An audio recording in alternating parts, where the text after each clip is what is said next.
దాం రైట్. ఇక మొదటి టాపిక్లోకి వచ్చేద్దాం. 2026లో సింహరాశి వాళ్ల ఆరోగ్యం ఎలా ఉండబోతోంది? నిజం చెప్పాలంటే ఈ ఏడాది హెల్త్ విషయంలో కొంచెం జాగ్రత్తగా ఉండాలి.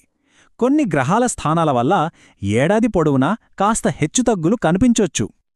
అసలు దీనికి మెయిన్ రీజన్ ఏంటంటే శని ధయ్య, అంటే శనిగ్రహం మీ రాశికి 8వ ఇంట్లో సంచరిస్తోందన్నమాట. జ్యోతిష్యం ప్రకారం ఇది హెల్త్ విషయంలో కొంచెం ఛాలెంజింగ్గా ఉండే టైం అని చెప్పొచ్చు.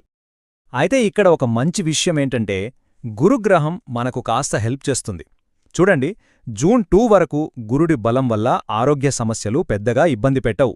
కానీ జూన్ 2 నుంచి అక్టోబర్ 31 మధ్య మాత్రం చాలా కేర్ఫుల్గా ఉండాలి. ఆ టైంలో గురుడి సపోర్ట్ తగ్గుతుంది. మళ్ళీ అక్టోబర్ 31 తర్వాత కొంత రిలీఫ్ వస్తుంది. అయినా కూడా చిన్న చిన్న గాయాలయ్యే ప్రమాదం ఉంటుంది, సో జాగ్రత్త. సో ఈ ఏడాది మీరు గుర్తుంచుకోవాల్సిన